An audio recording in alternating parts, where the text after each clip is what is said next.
नमस्कार मित्रों, CTET paper 2 social science के लिए एनसीईआरटी पॉलिटी क्लास 8 की महामैराथन वीडियो आप लोगों को कराने वाला हूं। सभी चैप्टर्स का निचोड़ आपको यहीं पर एक वीडियो में करा दूंगा।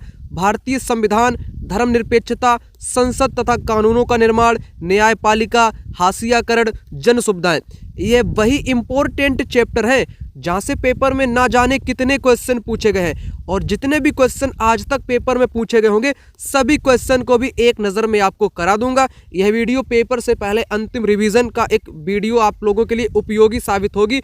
जिस दिन आपका पेपर होगा उस दिन आपको सारे क्वेश्चन वीडियो से डायरेक्ट आपको देखने को मिलेंगे और आप लोग फटाक से क्वेश्चन को कर लोगे। 200 से अधिक पीवाईक्यू क्वेश्चन इतनी तीव्र गति से कराऊंगा कि पलक झपकाते आपको याद हो जाएंगे। और इस वीडियो को शीघ्र देख लो और पेपर में जो क्वेश्चन पूछा जाएगा आप उन क्वेश्चन को भी फटाक से कर लोगे। इस वाली एनसीईआरटी में ये महत्वपूर्ण टॉपिक है। जैसे पहला टॉपिक एनसीईआरटी का भारतीय संविधान, इंडियन कॉन्स्टिट्यूशन, तो इसको समझें फटाक से। तो समझो 1934 में भारतीय राष्ट्रीय कांग्रेस ने संविधान सभा के गठन की मांग की और दिसंबर 1946 में संविधान सभा का गठन किया। आज दुनिया के ज़्यादातर देशों के पास अपना संविधान है, लेकिन इसका मतलब यह नहीं है कि जिन देशों के पास अपने संविधान होते हैं वे सभी लोकतांत्रिक देश ही होंगे। ये समझो पॉइंट, ठीक। संविधान बताता है कि हमारे समाज का मूलभूत स्वरूप क्या हो हमारा मूलभूत स्वरूप, ये संविधान बताता है। संविधान का मुख्य उद्देश्य होता है देश की राजनीति व्यवस्था को तय करना। तो पेपर में क्वेश्चन बनता है कि संविधान का मुख्य लक्ष्य या उद्देश्य क्या है? देश की राजनीति व्यवस्था को तय करना। उसके बाद संविधान क्यों होना चाहिए बताओ? इसका मुख्य कारण है कि हम खुद को अपने आप से बचा सकें, इसलिए संविधान का होना बहुत आवश्यक है। यही इसका मुख्य कारण है। समझ गए आप लोग? उसके बाद संघवाद को समझो। देश में एक से ज़्यादा स्तर की सरकारों का होना ये संघवाद कहलाता है। हमारे देश में राज्य स्तर, केंद्र स्तर व पंचायती राज्य व्यवस्था तीसरा स्तर है। तो भारत में 3 स्तर की सरकारें हैं, एक केंद्र स्तर की, राज्य स्तर की और आपकी स्थानीय स्तर या पंचायती राज्य व्यवस्था कह सकते हो। शक्तियों का बंटवारा, सरकार के 3 अंग हैं, विधायिका, कार्यपालिका, न्यायपालिका।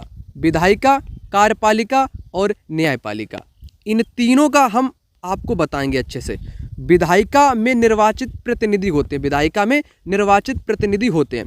कार्यपालिका ऐसे लोगों का समूह है जो कानूनों को लागू करने और शासन चलाने का काम देखते हैं। न्यायालयों की व्यवस्था को न्यायपालिका कहा जाता है, ठीक है ना। तो विधायिका निर्वाचित प्रतिनिधि होती है, कार्यपालिका कानून को लागू करती है और काम चलाती है, न्यायपालिका न्याय का काम देखती है। सिंपल सी बातें, कोई ज़्यादा कठिन नहीं थी आपकी, है ना। अब क्वेश्चन कराऊं जितना मैंने आपको बताया। टेट के पेपर में ज़्यादा टाइम आपके पास नहीं है। अगर आपके पास मात्र 5 से 4 घंटे का टाइम है, कितना? 5 घंटे का टाइम अगर आपके पास हो, अगर आप लोग संघर्ष करना चाहते हो, लड़ाई में कूदना चाहते हो, विजित होना चाहते हो, तो मैं अंतिम रूप से आपके कहूँगा आप इन नोट्स को ले लो जो मैं आपको यहाँ पर करा रहा हूँ, वीडियो बता रहा हूँ, क्वेश्चन करा रहा हूँ। इन नोट्स से आपका अंतिम रिवीजन हो जाएगा। पेपर से पहले लास्ट रिवीजन आप लोग इन नोट्स की सहायता से कर लोगे, पूरा रिवीजन हो जाएगा। एनसीईआरटी, हिस्ट्री, ज्योग्राफी, पॉलिटी, अगर आपने इन पीवाईक्यू क्वेश्चन को भी देख लिया, पढ़ लिया क्वेश्चन को, फिर उत्तर देख लिया, तो भी आपका रिवीजन हो ही जाएगा। नोट्स आपको लेने कैसे? दिए गए नंबर पे कॉल या व्हाट्सएप पर मैसेज करके इन नोट्स को आप लोग प्राप्त कर सकते हो। नोट्स का प्राइस 199 रुपये है। फटाक से मैसेज करो या कॉल करो, कुछ भी करो, ले लो, रिवीजन करो। अब मैं क्वेश्चन को कराता हूं। अभिकथन और कारण। किसी भी देश को पूरी तरह से लोकतांत्रिक नहीं कहा जा सकता है। व्यक्ति और समुदाय सदैव लोकतंत्र को नए अर्थ देने का प्रयास करते हैं। बिल्कुल करेक्ट बात है, क्योंकि व्यक्ति या समुदाय जो होता है वो लोकतंत्र के नए अर्थ देने का प्रयास कर सकता है। इसलिए हम किसी भी देश को पूरी तरह से लोकतंत्र नहीं कह सकते हैं। पहली बात करेक्ट यहाँ पर हो जाएगी।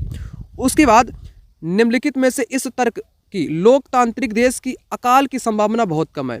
लोकतांत्रिक देश में अकाल या भुखमरी की संभावना बहुत कम है। कौन सा वैध कारण है बताओ? लोग अपनी आस्था का पालन करने के लिए स्वतंत्र है। आस्था ये गलत है, नेगेटिव है। ए जहाँ पे है उसको हटाओ, हटा दिया तो उत्तर आपके सामने आ गया। BCD, सरकार अगले चुनाव में हार के भय से शीघ्र प्रतिक्रिया करेगी अकाल के बारे में, है ना। तो बी करेक्ट, बी कैसा है आपका? करेक्ट। और विपक्ष भूख और भुखमरी की ओर ध्यान आकर्षित करेगा, ये भी करेक्ट है। स्वतंत्र प्रेस अकाल से हो रहे कष्टों का रिपोर्ट भी बना सकती है, इससे अकाल की संभावना आपकी कम हो जाएगी। तो बी सी डी इस क्वेश्चन का करेक्ट है। ऐसे ही क्वेश्चन पेपर में मिलेंगे स्टेटमेंट वाले, तो आपको गलत कर देना एक को, तो उत्तर आपका सामने आ जाएगा जल्दी से। उसके बाद हमारा संविधान यह सुनिश्चित करता है कि शासन की व्यवस्था केवल कुछ विशेषाधिकृत लोगों को सम्मिलित नहीं करती, जो सभी के लिए निर्णय ले। यहाँ सरकार के विभिन्न स्तर हैं जो संविधान से ही अपनी ताकत और अधिकार प्राप्त करते हैं। ठीक, तो ये संघवाद बोलते हैं इसको, संघवाद। देखो इसमें आपने क्या किया, ये क्वेश्चन आपको पूरा नहीं पढ़ना है, पूरा अगर आप लोग पढ़ोगे तो फंसोगे। कैसे, यहाँ पर आपको समझना क्या है, यहाँ सरकार के विभिन्न स्तर, तो विभिन्न स्तर का मतलब संघवाद, सिंपल सी बात संघवाद हो गया। उसके बाद संघवाद से मतलब क्या है, एक से ज़्यादा स्तर की सरकारों का होना इसका मतलब है। उसके बाद भारत द्वारा निम्नलिखित में से किस शासन प्रणाली को अपनाया गया, संसदीय और संघीय प्रणाली को अपनाया गया है। उसके बाद कौन सा मौलिक अधिकार नहीं है, संपत्ति का अधिकार मौलिक अधिकार आपका नहीं है। उसके बाद मौलिक अधिकारों का खंड भारतीय संविधान की अंतरात्मा कहा जाता है। मौलिक अधिकार देश के सभी नागरिकों को राज्य की सत्ता के मनमाने और निरंकुश इस्तेमाल से बचाने के लिए होते हैं। अब कुछ मौलिक अधिकार हैं यहाँ पर, जैसे समानता का अधिकार है ना, सभी लोग समान है, होटल में दुकान में सभी लोग जा सकते हैं, सार्वजनिक मामलों में, रोजगार के मामलों में। उसके बाद स्वतंत्रता का भी अधिकार है ना, स्वतंत्रता का अधिकार, कहीं पर भी कोई व्यक्ति जा सकता है, आने जाने का पेशा या कारोबार कर सकता है, किसी भी राज्य में जा सकता है। ठीक, उसके बाद शोषण के विरुद्ध अधिकार भी है। संविधान में कहा गया कि मानव व्यापार, जबरिया श्रम और 14 वर्ष से कम उम्र के बच्चों को मजदूरी पर रखना अपराध है। धार्मिक स्वतंत्रता का भी अधिकार है, प्रत्येक व्यक्ति को अपने धर्म का प्रचार करने का अधिकार है। सांस्कृतिक और शैक्षणिक अधिकार भी है, संवैधानिक उपचार का भी अधिकार है। ठीक, अब ये इम्पोर्टेंट है, देखो भारत के संविधान के अनुच्छेद 15 के कुछ अंश हैं। 15 कहता कि धर्म, मूल वंश, जाति या लिंग या जन्म के आधार पर भेदभाव नहीं किया जाएगा। ठीक, तो धर्म, मूल वंश, जाति के आधार पर भेदभाव नहीं किया जाएगा। वो दुकानों पर, सार्वजनिक भोजनालयों पर, होटल पर, सार्वजनिक मनोरंजन के स्थानों पर प्रवेश कर सकता है। ठीक, उसके लिए कोई शर्त नहीं है। अब पेपर में आपके अनुच्छेद भी पूछ लेता है, तो इसलिए मैंने अनुच्छेद भी आप लोगों के लिए यहीं पर लिख दिए हैं। अनुच्छेद 14 है समानता का अधिकार। अनुच्छेद 15 भेदभाव का निषेध, जिसमें अनुच्छेद 15 में आपका लिंग, जाति, धर्म के आधार पर भेदभाव न करना शामिल है। अनुच्छेद 16 सरकारी नौकरी में समान अवसर। अनुच्छेद 17 अस्पृश्यता का उन्मूलन, है ना, और अनुच्छेद 18 उपाधियों का उन्मूलन। अनुच्छेद 19 अभिव्यक्ति की स्वतंत्रता। अनुच्छेद 20 आपराधिक मामलों में अधिकार। अनुच्छेद 21 जीवन और व्यक्तिगत स्वतंत्रता का अधिकार। अनुच्छेद 22 गिरफ्तारी और निरोध के संबंध में अधिकार। अनुच्छेद 23 बंधुआ मजदूरी का निषेध। अनुच्छेद 24 बाल श्रम का निषेध। अनुच्छेद 25 से 28 में क्या है, धर्म, विश्वास, पूजा की स्वतंत्रता। अनुच्छेद 29 और 30 सांस्कृतिक और शैक्षिक अधिकार। अनुच्छेद 32 उच्चतम न्यायालय के अधिकारों का संरक्षण। ठीक, अनुच्छेद 32। अब क्वेश्चन देखो, भारतीय संविधान की प्रस्तावना सभी नागरिकों को किन दो प्रकार की समानता सुनिश्चित करता है, प्रतिष्ठा और अवसर की समानता सुनिश्चित करता है। उसके बाद समानता एक वास्तविकता बने, इसके लिए लोगों के संघर्ष और सरकार द्वारा सकारात्मक कदम उठाए जाने की बहुत आवश्यकता है। बिल्कुल करेक्ट बात हो जाएगी।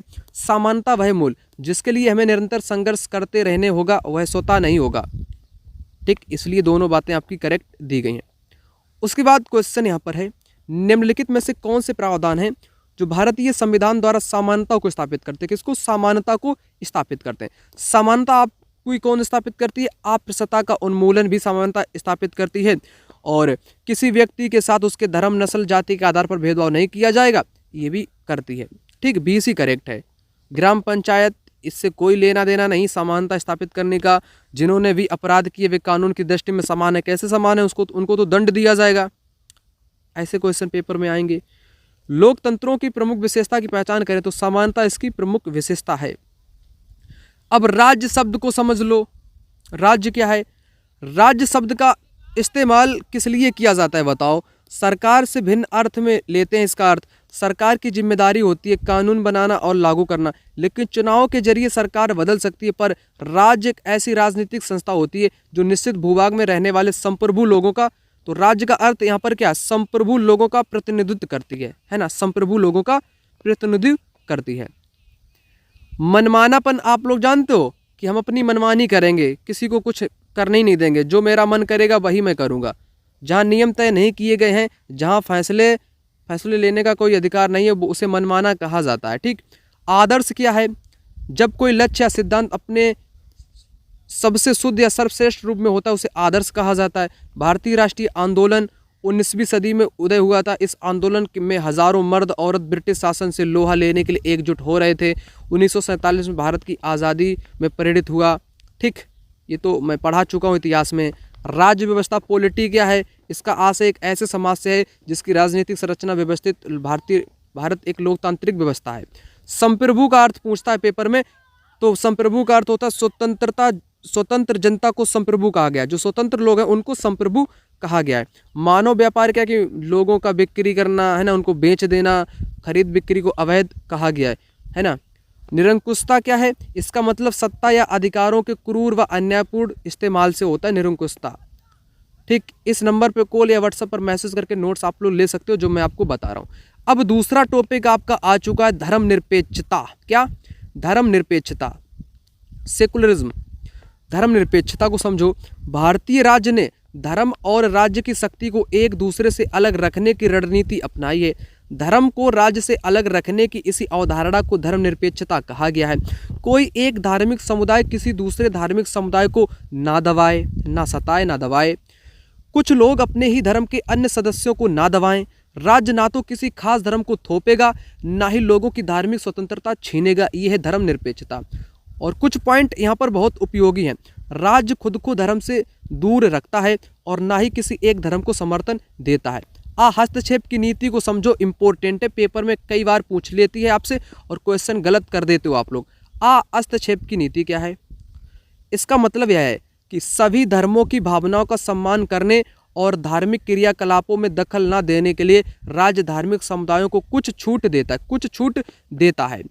और हस्तक्षेप का तरीका भी है सरकार के पास। संविधान में दिए गए आदर्शों के आधार पर राज्य किसी भी धर्म के मामले में हस्तक्षेप कर भी सकता है हस्तक्षेप।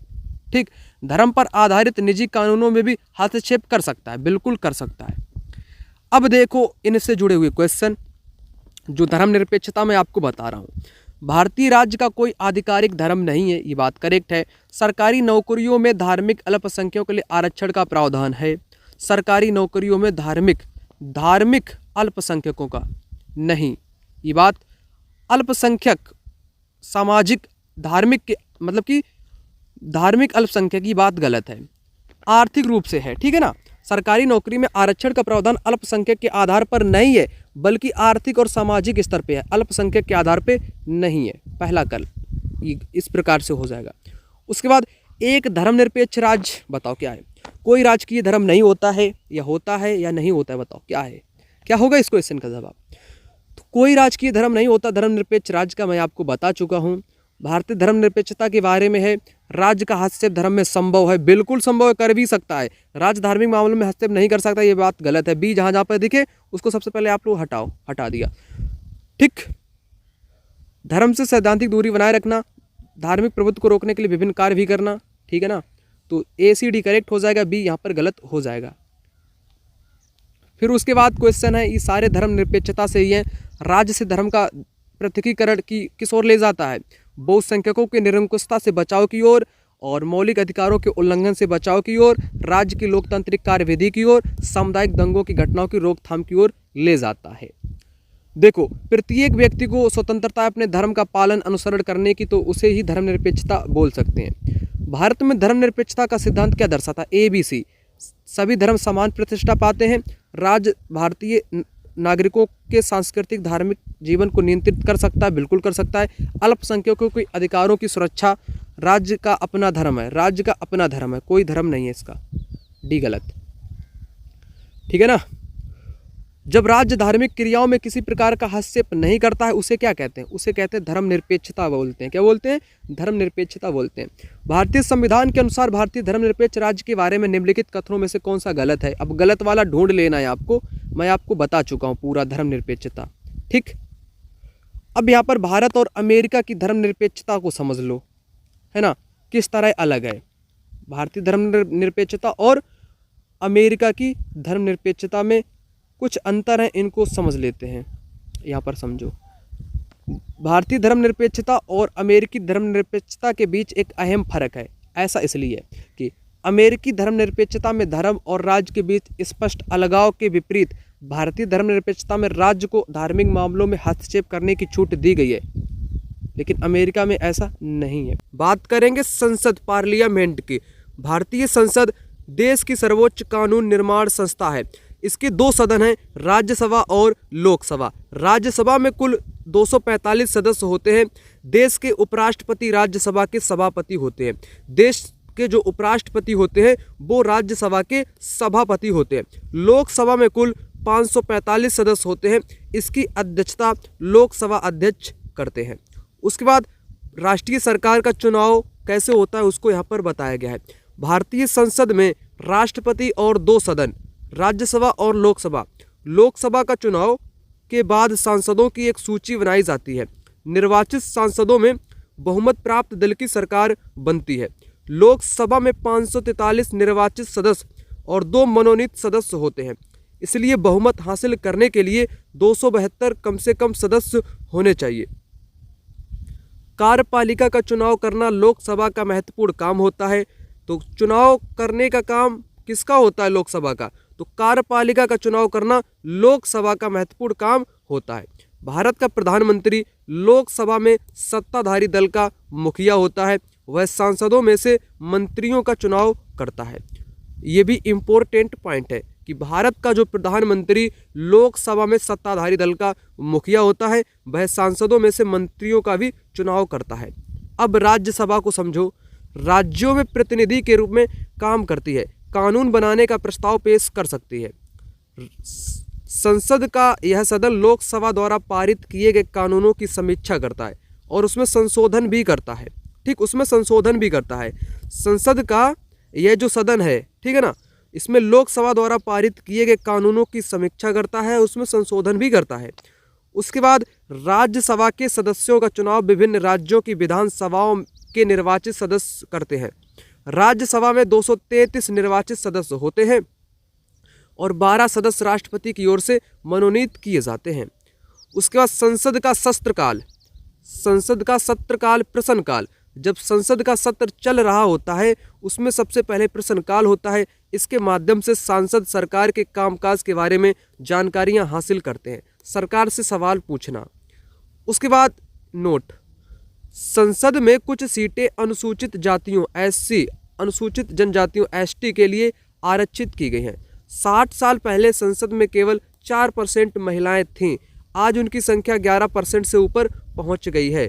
आधी आबादी औरतों की है। तो यह साफ हो जाता है कि संसद में उन्हें बहुत कम जगह मिल रही है। ठीक, 1870 का राजद्रोह एक्ट अंग्रेजी शासन के मनमानेपन की मिसाल था। इस कानून में राजद्रोह की परिभाषा बहुत व्यापक थी। अगर कोई व्यक्ति ब्रिटिश सरकार का विरोध या आलोचना करता था तो उसे मुकदमा चलाए बिना ही डायरेक्ट गिरफ्तार किया जा सकता था। ये 1870 का राजद्रोह एक्ट था। घरेलू हिंसा कानून 2005, जब परिवार का कोई पुरुष सदस्य पति घर की किसी औरत पत्नी के साथ मारपीट करता है, चोट पहुंचाता है या धमकी देता है, इसे घरेलू हिंसा कहा जाता है। और इसमें क्या क्या प्रावधान है? यह शोषण मौखिक यानी कि बोलने के माध्यम से, या यौन या फिर आर्थिक शोषण भी हो सकता है। घरेलू हिंसा कानून 2005 में घरेलू शब्द अधिक व्यापक बना दिया गया है। अब ऐसी महिलाएं भी घरेलू दायरों का हिस्सा मानी जाएंगी जो हिंसा करने वाले पुरुष के साथ एक ही मकान में रहती हैं या रह चुकी हैं। ठीक, तो घरेलू शब्द का व्यापक अर्थ हो चुका है। अब उसके बाद क्वेश्चन पर नजर डाल लेते हैं। संसद में प्रश्नकाल सुनिश्चित करता है तो कार्यपालिका की विधायिका की तरफ जवाबदेह, कार्यपालिका की विधायिका की तरफ जवाबदेही को सुनिश्चित करता है। उसके बाद संसद के सत्र के समय एक महत्वपूर्ण व्यवस्था जिसके माध्यम से सांसद सरकार के कामकाज के बारे में जानकारियां हासिल करते हैं, कार्यपालिका के ऊपर अंकुश रखते हैं। कार्यपालिका के ऊपर अंकुश रखते हैं। ABC, शून्यकाल, प्रश्नकाल और ध्यान आकर्षण प्रस्ताव। सदन का बहिष्कार करना ये नेगेटिव है।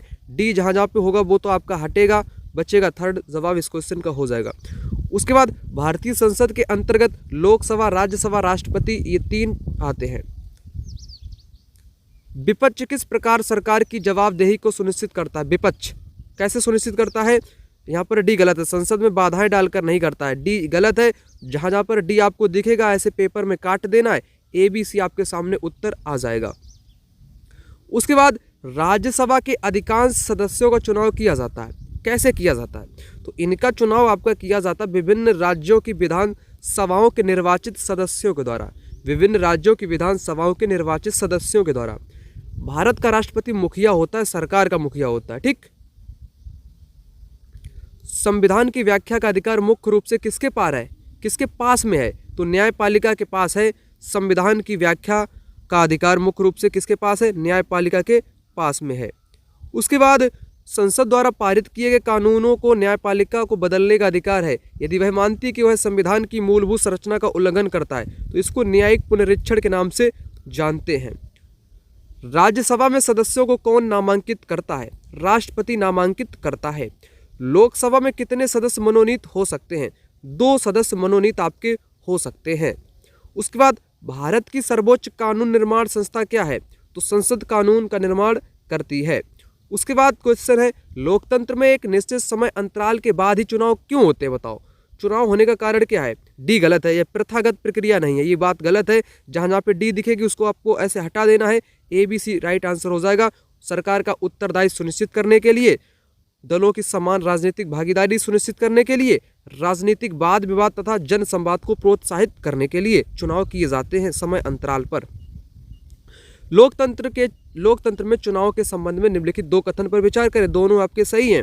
प्रतिनिधित्व लोकतंत्र में लोग अपने प्रतिनिधियों को अप्रत्यक्ष रूप से भाग लेते हुए प्रतिनिधि पूरे देश के लिए कानून बनाते हैं। सरकारें नियमित चुनाव के द्वारा बदली जा सकती हैं। निम्नलिखित में से क्या प्रतिनिधि लोकतंत्र की विशेषता नहीं है? अब नहीं वाली विशेषता आपको बतानी है। जनता की निर्णय निर्माण की प्रक्रिया में प्रत्यक्ष सहभागिता नहीं होती बल्कि अप्रत्यक्ष होती। कैसी? अप्रत्यक्ष होती है, ठीक। यहाँ पर डायरेक्ट लिखा है इसलिए आपकी ये बात गलत यहाँ पर हो जाएगी।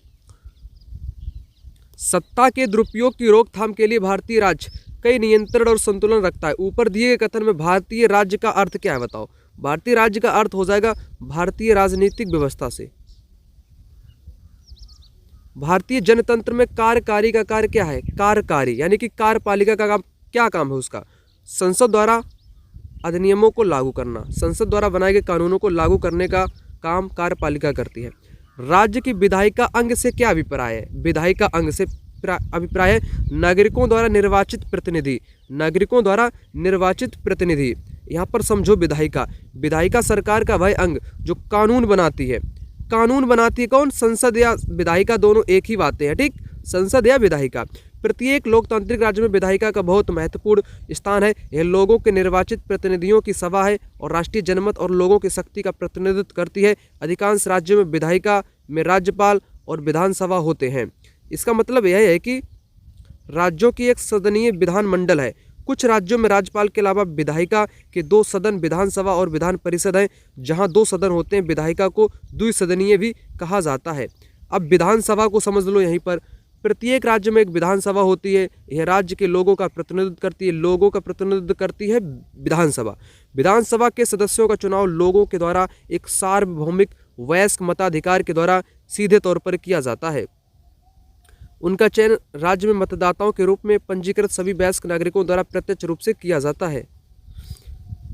हमारी व्यवस्था में संसद को बहुत अधिक अधिकार प्राप्त है। क्यों अधिक अधिकार प्राप्त है बताओ? क्योंकि यह जनता का प्रतिनिधित्व करती है। किसका? जनता का प्रतिनिधित्व करती है, इसलिए अधिक अधिकार प्राप्त है। राज्यसभा में अधिकतम कितने सदस्य हो सकते हैं? 245 हो सकते हैं। संवैधानिक उपचारों का अधिकार क्या है? ये नागरिकों के मौलिक अधिकारों की रक्षा करता है। भारतीय संसद के बारे में निम्नलिखित में से कौन सा कथन सत्य है? नहीं है, नहीं वाला बताना भाई। देखो इसमें 4 हैं आपके। हमारी व्यवस्था में संसद के पास महत्वपूर्ण शक्तियां हैं क्योंकि यह जनता का प्रतिनिधित्व करती है, करेक्ट है। वित्त से संबंधित मामलों में संसद की मंजूरी सरकार के लिए महत्वपूर्ण नहीं होती है। जब संसद का सत्र चल रहा होता है उसमें सबसे पहले प्रश्नकाल होता ही, करेक्ट है। भारतीय संसद के 3 अंग राष्ट्रपति, राज्यसभा और लोकसभा, ये भी करेक्ट। तो नहीं, ये वाला गलत आपका हो जाएगा बी। तो गलत वाला ही आपसे पूछा है, सत्य नहीं है। तो बी इस क्वेश्चन का राइट आंसर यहाँ पर हो जाएगा, बी गलत है।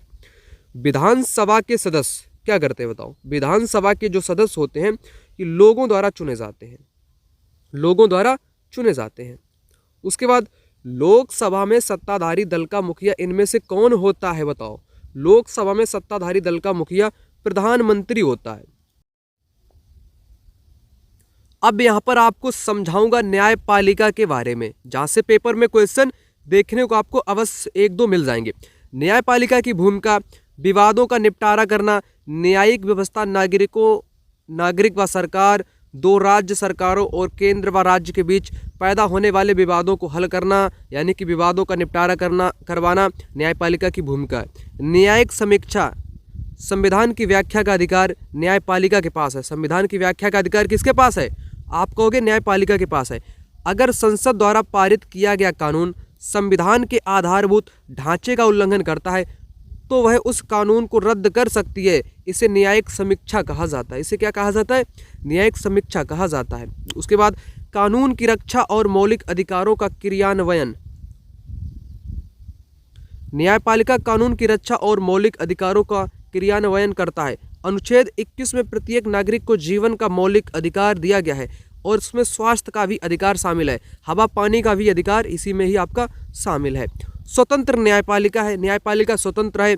अमीर और ताकतवर लोगों ने न्यायिक प्रक्रिया को प्रभावित करने का प्रयास किया है, लेकिन भारतीय संविधान इस तरह की दखलंदाजी को स्वीकार नहीं करता। इसलिए हमारे संविधान में न्यायपालिका को पूरी तरह स्वतंत्र रखा गया है, पूरी तरह से फ्रीडम है, न्यायपालिका स्वतंत्र है। इस स्वतंत्रता का पहलू है शक्तियों का बंटवारा। विधायिका और कार्यपालिका जैसी सरकार न्यायपालिका के काम में कोई दखल नहीं दे सकती है, ना ही संसद दखल दे सकता है, ना ही कार्यपालिका दखल दे सकती है। ठीक, यानी कि विधायिका और कार्यपालिका ये दखल नहीं दे सकते हैं न्यायपालिका में। अब उसके बाद भारत में जो न्यायिक प्रक्रियाएं हैं, भारत में अदालतें हैं, 3 स्तर की अदालतें हैं। एक तो आपकी जिला लेवल की जिला न्यायालय, फिर उसके ऊपर उच्च न्यायालय हाई कोर्ट, उसके बाद सुप्रीम कोर्ट सर्वोच्च न्यायालय। ठीक है ना। तो जिला अदालत आमतौर पर जिले या तहसील के स्तर की होती है, ये बहुत सारे मामलों की सुनवाई करते हैं। उसके बाद प्रत्येक राज्य का एक उच्च न्यायालय होता है, सबसे ऊपर सर्वोच्च न्यायालय होता है, वह देश की सबसे बड़ी अदालत है। देश के मुख्य न्यायाधीश सर्वोच्च न्यायालय के मुखिया होते हैं। सर्वोच्च न्यायालय के फैसले देश के बाकी सारी अदालतों को मानने पड़ते हैं। अगर सुप्रीम कोर्ट का कोई फैसला है तो सभी अदालतों को मानना पड़ेगा। विभिन्न स्तरों की अदालतें एक दूसरे से जुड़ी हैं। भारत में एकीकृत न्यायिक व्यवस्था है। कैसी? भारत में एकीकृत न्यायिक व्यवस्था है। इसका मतलब यह है, क्या मतलब है कि ऊपरी अदालतों के फैसले नीचे की सारी अदालतों को मान्य होते हैं। अगर किसी व्यक्ति को ऐसा लगता है कि निचली अदालत के द्वारा दिया गया फैसला सही नहीं है तो उससे ऊपर की अदालत में अपील कर सकता है। ये प्रावधान है न्यायिक व्यवस्था का। ठीक, पेपर में क्वेश्चन बहुत पूछे जाते हैं। उसके बाद विधि व्यवस्था की विभिन्न शाखाएं, एक फौजदारी कानून, क्रिमिनल लॉ, आपराधिक कानून। फौजदारी का मतलब अपराध वाले मामले, जैसे ऐसे व्यवहार जिन्हें अपराध माना जाता है, चोरी करना, दहेज के लिए औरतों को तंग करना, हत्या करना, बलात्कार करना, रेप करना। ठीक है ना। तो ये क्या है? ये आपके फौजदारी कानून, जिनको क्रिमिनल लॉ के नाम से जानते हैं। इसमें सबसे पहले रिपोर्ट FIR दर्ज कराई जाती है, पुलिस जांच करती है और अदालत में केस करती है। अगर व्यक्ति दोषी है तो उसे जेल में भेजा जा सकता है। अब उसके बाद दीवानी कानून क्या है भाई? दीवानी सिविल लॉ, अधिकारों का उल्लंघन करना या अवहेलना करना। उदाहरण के लिए जमीन की बिक्री, चीज़ों की खरीदारी, किराया, तलाक आदि विवाद। इसमें याचिका दायर की जाती है, मुकदमा दायर किया जा सकता है, अदालत राहत की व्यवस्था करती है। ठीक, तो तलाक है, किराया है, जमीन की बिक्री है, चीज़ों की खरीदारी है ना। तो ये आपका दीवानी कानून में आता है, सिविल लॉ में आता है। इसमें कोई अपराध वाले मामले नहीं आते हैं। ठीक है ना। तो इतना मैंने बता दिया। उसके बाद जनहित याचिका पिल, 1980 के दशक में सर्वोच्च न्यायालय ने जनहित याचिका की व्यवस्था विकसित की थी। इस तरह सर्वोच्च न्यायालय में न्याय तक ज़्यादा से ज़्यादा लोगों की पहुंच स्थापित करने का प्रयास किया। न्यायालय ने किसी भी व्यक्ति या संस्था को ऐसे लोगों की ओर जनहित याचिका दायर करने का अधिकार दिया जिनके अधिकारों का उल्लंघन हो रहा है। उसके बाद सरकारी स्कूलों में दोपहर का भोजन, जिसे मिड डे मील दिया जाता है, उसकी व्यवस्था भी एक जनहित याचिका के फलस्वरूप हुई थी। ठीक, नोट, अनुच्छेद 21 जीवन के अधिकार में भोजन का अधिकार भी शामिल होता है। इसलिए अदालत ने राज्य को आदेश दिया है कि वह ठीक मिड डे मील वाला। सरकारी वकील अनुच्छेद 22 और 39A ये क्या है, इसको समझो, इंपॉर्टेंट। संविधान के अनुच्छेद 22 के अनुसार प्रत्येक व्यक्ति को एक वकील के जरिए अपना बचाव करने का मौलिक अधिकार प्राप्त है। अनुच्छेद 22 में क्या है कि कोई भी व्यक्ति अपना बचाव के लिए सरकारी वकील नहीं, एक वकील के जरिए, ठीक, सरकारी नहीं, कैसा भी वकील कर सकता है अनुच्छेद 22 के अकॉर्डिंग। और अनुच्छेद जो 39A है ना, में नागरिकों को वकील मुहैया कराने की जिम्मेदारी राज्य के ऊपर सौंपी गई है। जो गरीब या किसी वजह से वकील नहीं रख सकते हैं वो अनुच्छेद 39A में आता है। ठीक, अब देखो अनुच्छेद 22 और फौजदारी कानून में प्रत्येक गिरफ्तार व्यक्ति को निम्न मौलिक अधिकार दिए जाते हैं। तो कौन कौन से दिए जाते हैं? गिरफ्तारी का कारण जानने का अधिकार, गिरफ्तारी के 24 घंटे भीतर मजिस्ट्रेट के सामने पेश होने का अधिकार, हिरासत में दुर्व्यवहार से बचने का अधिकार, पुलिस हिरासत में दिए गए इकबालिया बयान को आरोपी के खिलाफ सबूत के तौर पर इस्तेमाल नहीं किया जाएगा, मतलब कि एक पक्ष का बयान नहीं माना जाएगा। 15 साल के कम उम्र के बालक और किसी भी महिला को केवल सवाल पूछने के लिए थाने में नहीं बुलाया जा सकता है। उसके बाद डी के वसु दिशा निर्देश क्या है? सर्वोच्च न्यायालय में किसी भी व्यक्ति की गिरफ्तारी, हिरासत, पूछताछ के बारे में पुलिस एवं अन्य संस्थाओं के कुछ खास शर्तें हैं। भारत का सर्वोच्च न्यायालय, इसकी स्थापना 26 जनवरी 1950 को की गई थी। उसी दिन हमारा देश गणतंत्र बना था। अपने पूर्ववर्ती फेडरल कोर्ट ऑफ इंडिया की भांति यह न्यायालय भी संसद भवन के भीतर चैम्बर ऑफ प्रिंसेस से हुआ करता था। इसे 1958 में इस इमारत में स्थानांतरित कर दिया गया और वर्तमान में आपका दूसरा है, आपको पता ही है। उच्च न्यायालयों की स्थापना सबसे पहले 1862 में कलकत्ता, बम्बई, मद्रास में की गई थी। ये 3 प्रेसिडेंसी शहर थे। दिल्ली उच्च न्यायालय का गठन 1966 में हुआ। आज देश भर में 25 उच्च न्यायालय हैं। बहुत सारे राज्यों ने अपने उच्च न्यायालय हैं, है ना, जबकि पंजाब और हरियाणा का एक साझा उच्च न्यायालय चंडीगढ़ में है। पंजाब और हरियाणा का साझा है, वो कहाँ पर है? चंडीगढ़ में है। दूसरी तरफ पूर्वोत्तर राज्यों में असम, नागालैंड, मिजोरम और अरुणाचल प्रदेश के लिए गुवाहाटी, ठीक, गुवाहाटी है। कौन कौन से राज्यों के लिए? असम के लिए, नागालैंड के लिए, मिजोरम के लिए और अरुणाचल प्रदेश के लिए गुवाहाटी। ठीक, 1 जनवरी 2019 में आंध्र प्रदेश, अमरावती और तेलंगाना, हैदराबाद में अलग अलग उच्च न्यायालय हैं। ज़्यादा से ज़्यादा लोगों के नज़दीक पहुंचने के लिए कुछ उच्च न्यायालयों की राज्य के लिए अन्य हिस्सों में खंडपीठ बेंच भी हैं।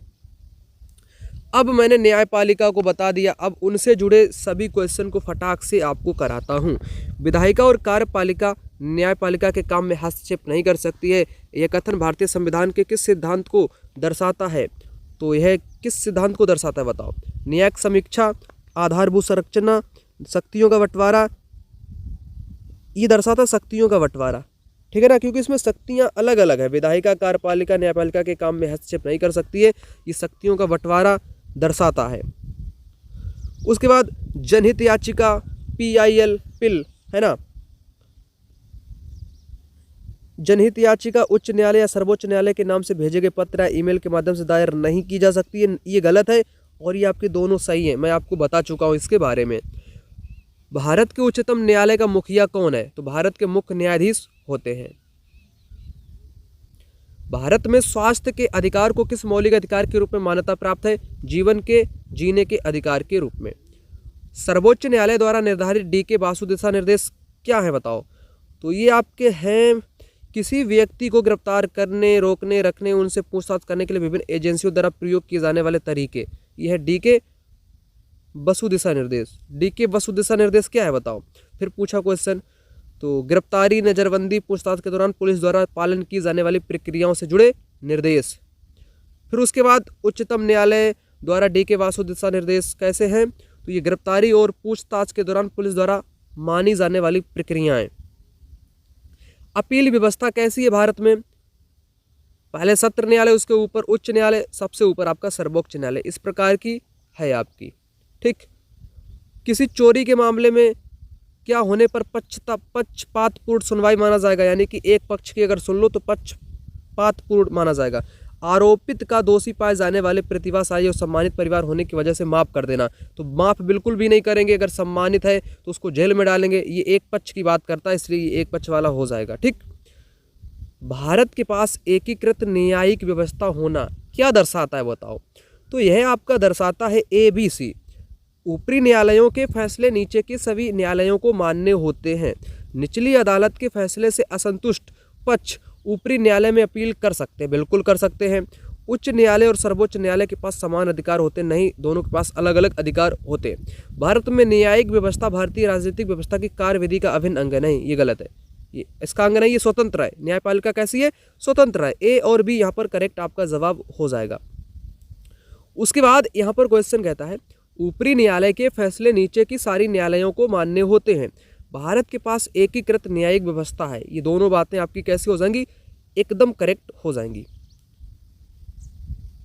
उसके बाद अगला, निम्नलिखित में से कौन आपराधिक न्याय प्रणाली में मुख्य भूमिका निभाते हैं?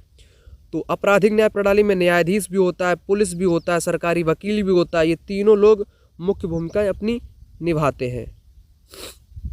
भारत में न्यायपालिका के विषय में, न्यायपालिका के विभिन्न स्तर एक दूसरे से अपील व्यवस्था के माध्यम से जुड़े हुए हैं। ठीक, फोर्थ विकल्प इस क्वेश्चन का बिल्कुल राइट जवाब यहाँ पर हो जाएगा।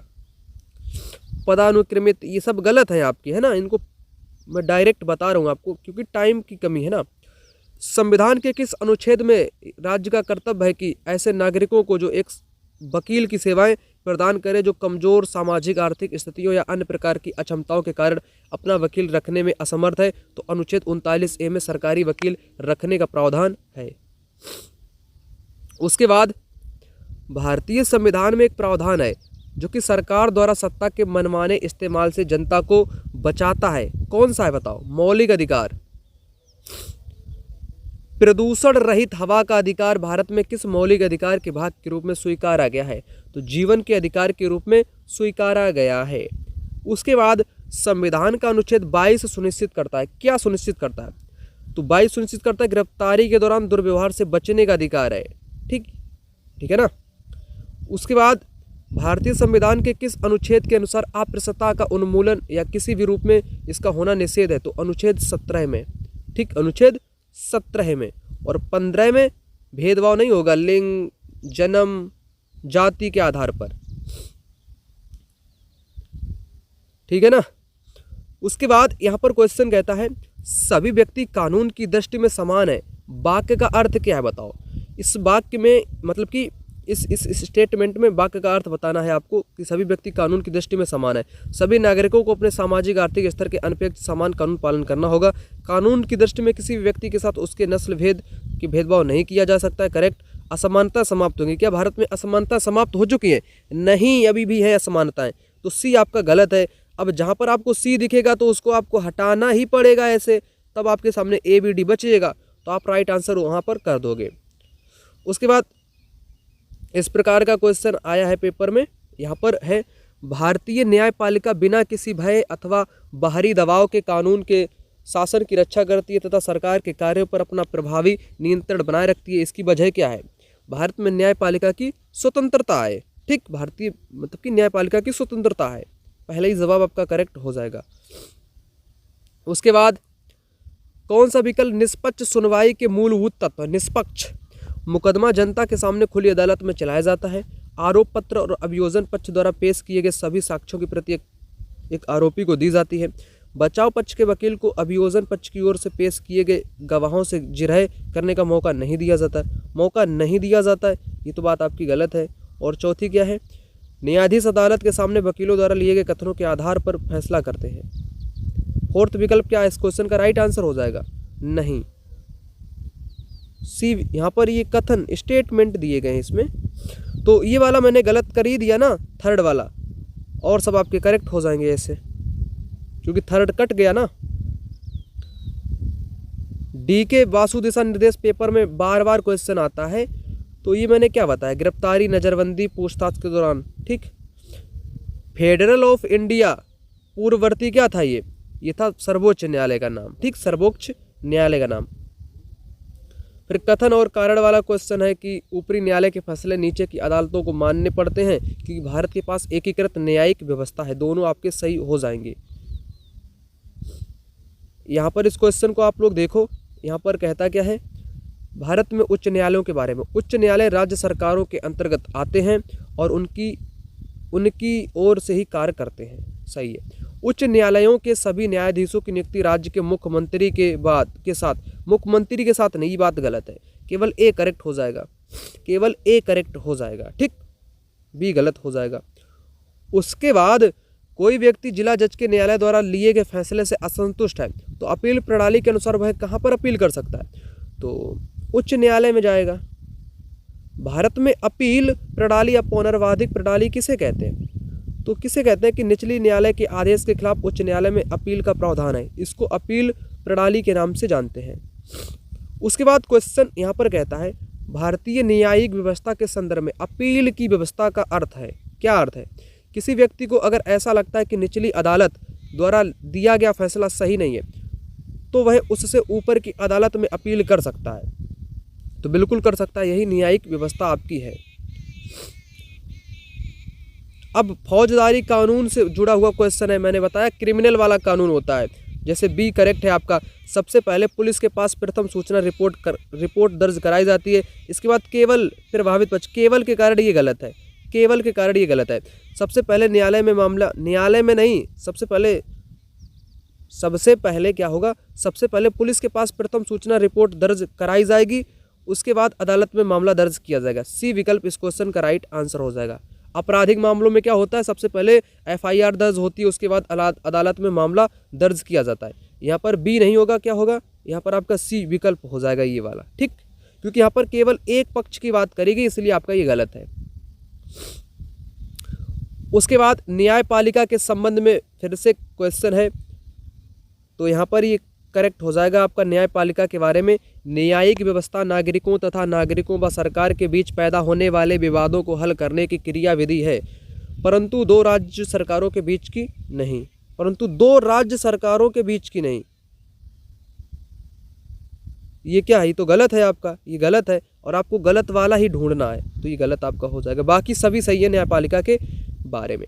अब दीवानी कानून सिविल कानून के दायरे में नहीं आता है, बताओ। बच्चों को रखने का दावा करना ये तो आता है, जमीन बेचने का अधिकार भी आता है, दहेज के लिए महिला को परेशान करना ये तो अपराध है, ये फौजदारी अपराध, ठीक। तलाक का केस फाइल करना ये तो आपका दीवानी है, तो ये नहीं आएगा, नहीं, क्योंकि ये आपका अपराध में आ जाएगा। फिर पूछा क्वेश्चन कि संविधान के अनुच्छेद 22 में उल्लिखित फौजदारी का मतलब अपराध वाला कानून के अंतर्गत प्रत्येक व्यक्ति को निम्नलिखित में से कौन सा अधिकार नहीं दिया गया, कौन सा अधिकार नहीं दिया गया है, इकबालिया बयान वाला अधिकार नहीं है, क्योंकि इकबालिया बयान एक पक्ष की सुनवाई करेगा, ये प्रावधान नहीं, और सब 24 घंटे के भीतर मजिस्ट्रेट के सामने पेश करना, बचने का अधिकार, जानने का अधिकार, ये सब है। उसके बाद निम्नलिखित में से किस समुदाय के सामाजिक, आर्थिक और शैक्षिक स्तर की जांच करने के लिए न्यायाधीश राजेंद्र सच्चर की अध्यक्षता में भारत सरकार द्वारा समिति का गठन किया गया था, तो मुस्लिम समिति का गठन किया गया था, है ना, मुस्लिम समिति का गठन किया गया था। जनहित याचिका पिल आई, किस लिए आई, तो यह न्याय मिलने में बढ़त, न्याय अधिक से अधिक मिल सके इसलिए आई। भारत की सर्वोच्च कानून निर्माण संस्था का नाम क्या है, तो कानून निर्माण संस्था का नाम है संसद, क्या है, संसद उस संस्था का नाम हो जाएगा। न्यायाधीश किसी मुकदमे का निर्णय देता है, कैसे देता है, तो सबूतों के आधार पर देता है, कैसे, सबूतों के आधार पर देता है। न्यायपालिका के बारे में है, शक्तियों का पृथक्करण एक बार नियुक्त होने के बाद न्यायाधीश को हटाना बहुत कठिन, गलत, क्या है, यहाँ पर हो जाएगा न्यायाधीशों का सेवा काल निश्चित होता है, ठीक, निश्चित होता है, ये करेक्ट जवाब हो जाएगा। अब यहाँ पर समझेंगे हाशियाकरण को। हाशियाकरण क्या होता है, हाशियाकरण का अर्थ होता है किनारे पर रखना या सीमा पर रखना, किसी व्यक्ति को समाज या समूह के हाशिए पर रखना, यानी उसे मुख्य धारा से अलग कर देना, ये अर्थ होता है हाशियाकरण का, ठीक। यह शब्द समाज में कमजोर वर्गों या किसी विशेष समूह को हाशिए पर रखना अधिक उपयोग किया जाता है, जैसे कि किसी सामाजिक, जातिगत या धार्मिक दृष्टिकोण से उन्हें हाशिए पर डालना या किनारे पर डालना या सीमे पर रखना या उनको दूर करना मुख्य धारा से, उसको बोलते हैं हाशियाकरण। घेटुआइजेशन क्या होता है, किसी विशेष जाति, धर्म, समुदाय या वर्ग के लोगों को समाज के अन्य हिस्सों में अलग थलग कर दिया जाता है, जिससे वे एक सीमित क्षेत्र में केंद्रित हो जाते हैं।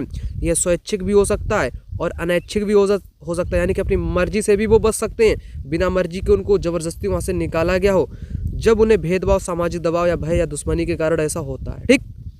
अब आदिवासी लोग कौन है, आदिवासी शब्द मतलब मूल निवासी, ये जंगल के साथ जीते। भारत की लगभग 8% आबादी आदिवासियों की है, 8% आबादी आदिवासियों की है। देश के बहुत सारे महत्वपूर्ण खनन औद्योगिक क्षेत्र आदिवासी इलाकों में हैं। जमशेदपुर, राउरकेला, बोकारो, भिलाई, ये सब आपके आते हैं। ठीक, भारत में 500 से ज़्यादा तरह के आदिवासी समूह, उड़ीसा में 60 से ज़्यादा जनजातीय समूह। आदिवासी समाज औरों से बिल्कुल अलग दिखाई देते हैं क्योंकि उनके भीतर ऊंच नीच का फर्क बहुत कम होता है। ठीक, इनके भीतर ऊंच नीच का फर्क बहुत कम होता है।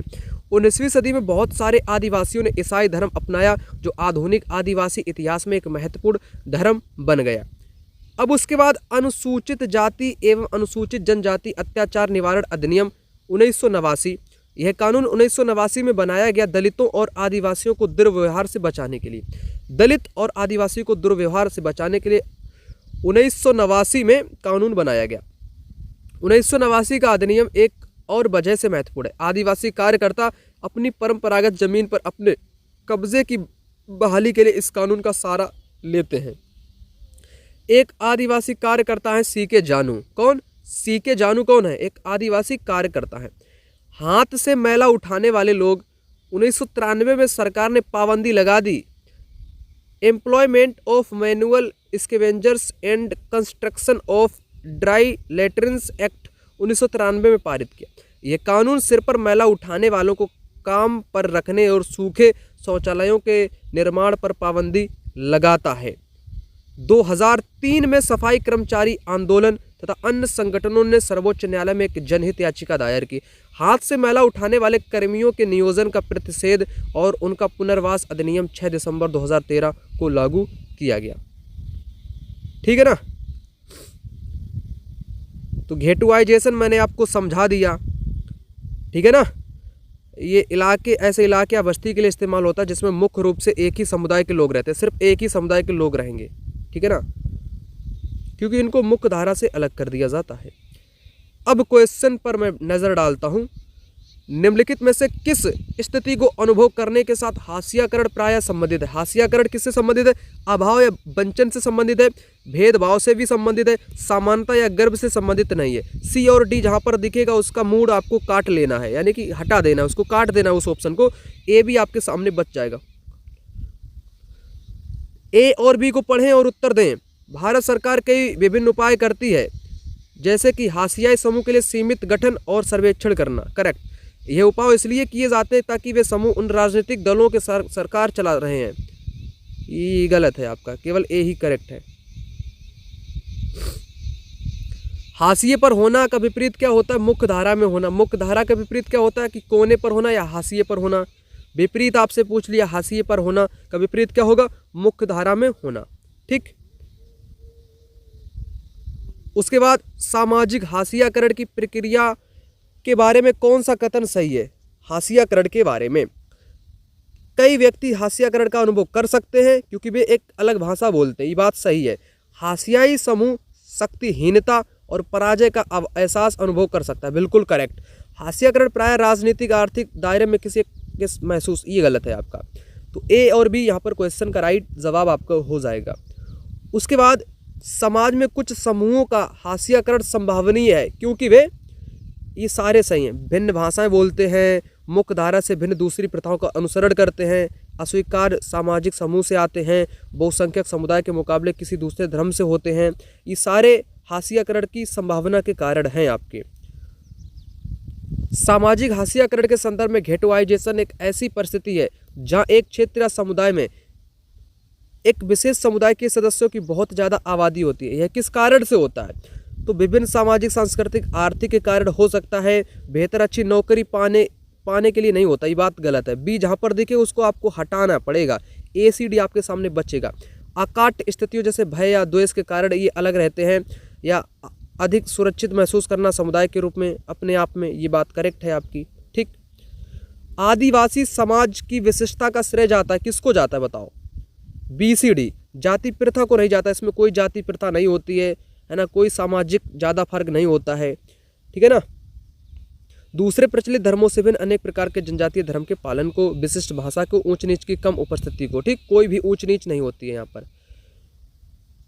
अनुसूचित जाति अनुसूचित जनजाति अत्याचार निवारण अधिनियम 1989 के बारे में यहाँ पर है क्वेश्चन। BCD करेक्ट है यहाँ पर। इसमें उन अपराधों की सूची है जिन्हें अपमान के स्वरूप के तौर पर पहचाना गया है।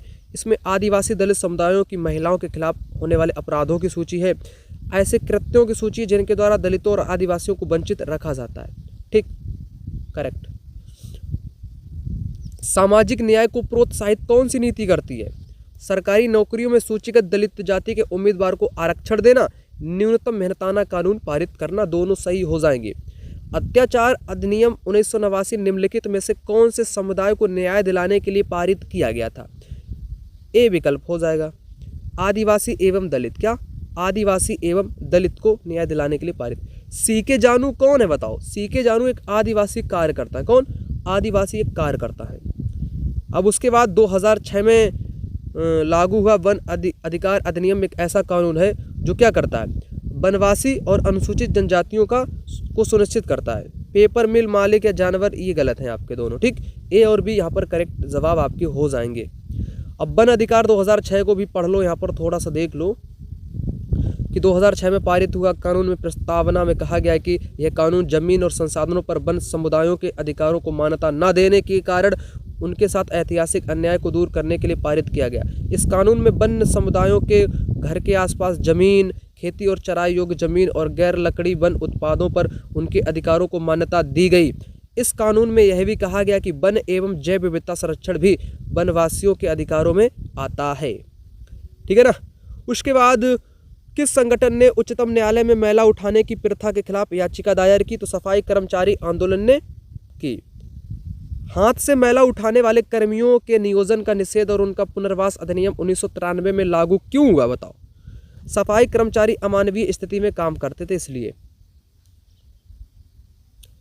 अब यहां पर पढ़ लेते भोपाल गैस त्रासदी की घटना, एक नजर डाल लेते फटाक से। भोपाल में दुनिया की सबसे बड़ी भीषण औद्योगिक त्रासदी हुई। भोपाल में यूनियन कार्बाइड नामक अमेरिकी कंपनी का कारखाना था जिसमें कीटनाशक बनाए जाते थे। 2 दिसंबर 1984 को मिथाइल आइसोसोनाइड गैस रिसने लगी। यह बेहद जहरीली गैस होती है। 3 दिन के भीतर 8000 से ज़्यादा लोग मारे गए, लाखों गंभीर रूप से प्रभावित हो गए। इस महाविनाश के लिए यूनियन कार्बाइड दोषी है, लेकिन इस कंपनी ने अपनी गलती मानने से मना कर दिया। फिर क्या हुआ? सरकार ने कंपनी के खिलाफ दीवानी मुकदमा दायर किया। 1985 में सरकार ने $3 अरब देने का मतलब कि सरकार ने $3 अरब मांगे, लेकिन 1989 में केवल $47 करोड़ के मुआवजे पर सहमति बनी। ठीक, त्रासदी से बच निकलने वालों ने सर्वोच्च न्यायालय में अपील की, मगर सर्वोच्च न्यायालय ने भी फैसले में कोई बदलाव नहीं किया। अब भोपाल गैस त्रासदी से जुड़े क्वेश्चन को एक नज़र से देख लेते हैं। भोपाल गैस त्रासदी के संदर्भ में कथनों को पढ़ें और उत्तर दें। केवल ए करेक्ट हो जाएगा। 1980 के शुरुआती वर्षों तक पर्यावरण एक मुफ्त चीज माना जाता था। किसी भी उद्योग को हवा पानी में प्रदूषण छोड़ने की खुली छूट मिली थी। ठीक है ना, मिली थी। ठीक है ना। फिर उसके बाद भोपाल गैस त्रासदी के बारे में सही वाला बताओ।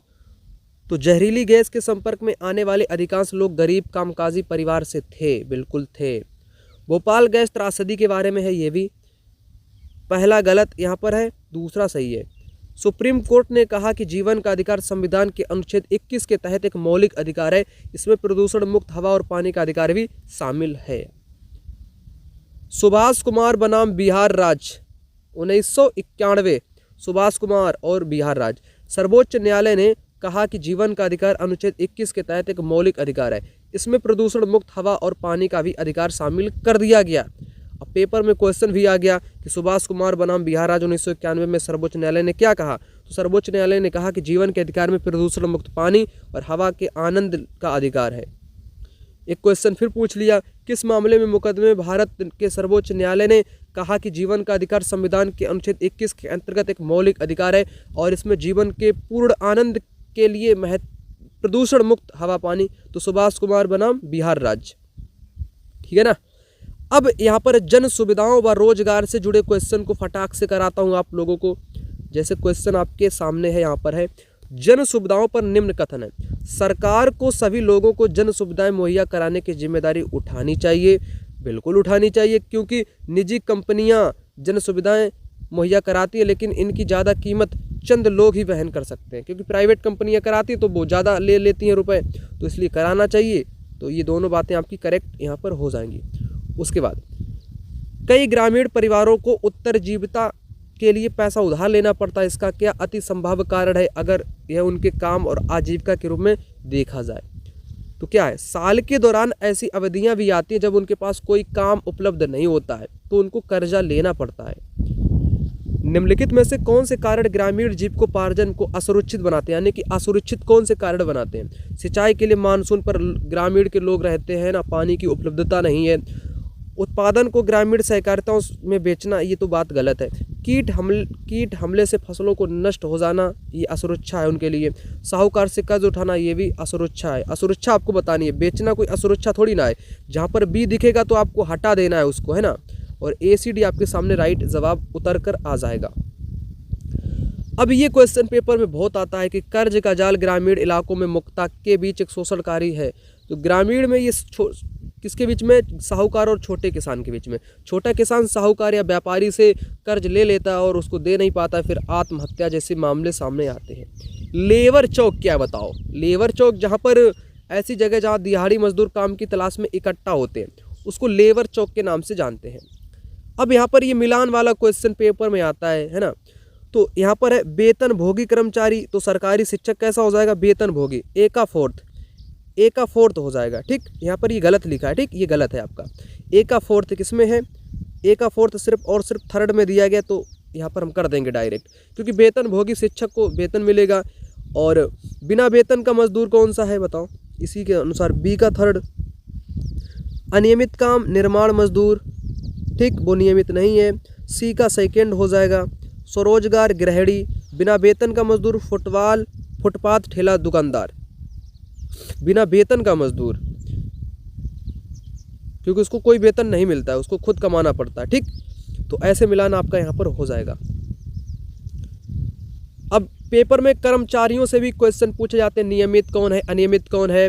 नियमित का मतलब जो रेगुलर जाएं, जिनको सुरक्षा मिलती है, जैसे गवर्नमेंट सेक्टर है। अनियमित जिनको पता चले समय पर पैसे भी नहीं मिलते, सुरक्षा भी नहीं होती है ना, तो उन्हीं के बारे में। नियमित कर्मचारियों को वार्षिक छुट्टी के रूप में कुछ ही दिन मिलते हैं, जैसे सरकारी टीचर को कुछ ही दिन मिलते हैं, जैसे संडे हो गया या कुछ विशेष वो छुट्टी ले सकते हैं, वो नियमित कर्मचारी। अनियमित मजदूरों द्वारा छुट्टी लेने की स्थिति में वेतन की कटौती नहीं होती है। अगर जो अनियमित मजदूर हैं या जो मजदूर लोग हैं, अगर वो छुट्टी लेते हैं तो उनको वेतन कटौती की जाती है, उस दिन का उनको वेतन नहीं मिलता है। यहाँ पर लिखा नहीं की जाती, ऐसा नहीं है, वेतन की कटौती की जाती है, ठीक। तो बी गलत हो गया ना, बी गलत हो गया। फैक्ट्री मालिक द्वारा फैक्ट्री बंद किए जाने के बावजूद भी अनियमित मजदूरों को नौकरी से नहीं निकाला जा सकता है। बिल्कुल निकाला जा सकता है। जब फैक्ट्री बंद होगी तो मजदूरों का काम क्या होगा? ये भी बात आपकी गलत है, ठीक। केवल ए यहाँ पर भी आपका करेक्ट हो जाएगा। उसके बाद निम्नलिखित में से क्या नौकरी की सुरक्षा वाले रोजगार का एक उदाहरण होगा? तो नियमित कर्मचारी ये सुरक्षा वाला है, अनियमित नहीं है। यहाँ पर ये गलत मैंने लिखा है, यहाँ पर तीसरा होगा, ठीक। नियमित कर्मचारी यहाँ पर आपका राइट आंसर हो जाएगा। और मौसमी कर्मचारी जो मौसम के अनुसार काम मिलता है, ऋतुओं में काम मिलता है। अब अनियमित के बारे में पूछा है, अनियमित रोजगार। कारीगर को तभी आना होता है जब मालिक को जरूरत हो, हाँ बिल्कुल करेक्ट। कारीगर को कार्य की अच्छी दशाएं मिलती हैं। कारीगर से ज़्यादा घंटे काम करने की उम्मीद भी की जाती है। जो अनियमित होता है उनसे ज़्यादा घंटे काम कराने का प्रयास किया जाता है। बी आपका गलत है, ए और सी यहाँ पर इस क्वेश्चन का राइट जवाब हो जाएगा। उसके बाद ग्रामीण क्षेत्र में खेती के अलावा होने वाली गतिविधियों के सही समूहकरण की पहचान कीजिए। तो घड़े बनाना, टोकरी बुनना, ईंट बनाना, ये ग्रामीण क्षेत्र क्या है? हाँ, ग्रामीण क्षेत्र में खेती के अलावा ये घड़े बनते हैं, टोकरी बनती हैं, ईंट बनती हैं, ठीक। और फसलों की कटाई आपकी खेती में आ जाएगी। अब आपको बताना खेती के अलावा निराई भी खेती में आ जाएगी, धान की रोपाई भी खेती में आ जाएगी, लेकिन घड़े बनाना, टोकरी बनाना, ईंट बनाना ये खेती में नहीं आएगा, लेकिन ये गांव क्षेत्र में होता है। न्यूनतम वेतन के संदर्भ में, न्यूनतम वेतन का कानून मजदूरों को सुरक्षा प्रदान करने के लिए नहीं बनाया गया, ये तो बात गलत है, उन्हीं के लिए तो बनाया गया है। एक मजदूर को न्यूनतम वेतन से कम मजदूरी ही देनी चाहिए, नहीं, न्यूनतम वेतन तो देना ही चाहिए, बल्कि उससे अधिक भी देना चाहिए, ये निगेटिव है। सरकार द्वारा मजदूरों के लिए सुनिश्चित किया गया वेतन ना देना गैर कानूनी है, ठीक। ये बात करेक्ट है आपकी, सी विकल्प। पुरुष की तुलना में घर में और घर के बाहर दोनों जगहों पर एक श्रमिक के रूप में महिला की स्थिति दोहरा बोझ के नाम से जानी जाती है। मौसमी बेरोजगारी निम्नलिखित में से किस प्रक्रिया के साथ देखी जाती है? खेती के साथ, क्योंकि खेती मौसम के हिसाब से की जाती है। तो 8th पॉलिटी वाला भी यहाँ पर ये पूरा खत्म कर दिया मैंने। पॉलिटी सब कुछ मैंने आपको बता दिया। वीडियो को लाइक शेयर सब्सक्राइब सब कुछ कर देना। कमेंट बॉक्स में कमेंट कर देना। पेपर के दिन डायरेक्ट क्वेश्चन इसी वीडियो से आपको देखने को मिल जाएंगे। रिवीजन अच्छे से कर लेना। मिलूंगा अगली वीडियो में, तब तक के लिए जय हिंद, वंदे मातरम।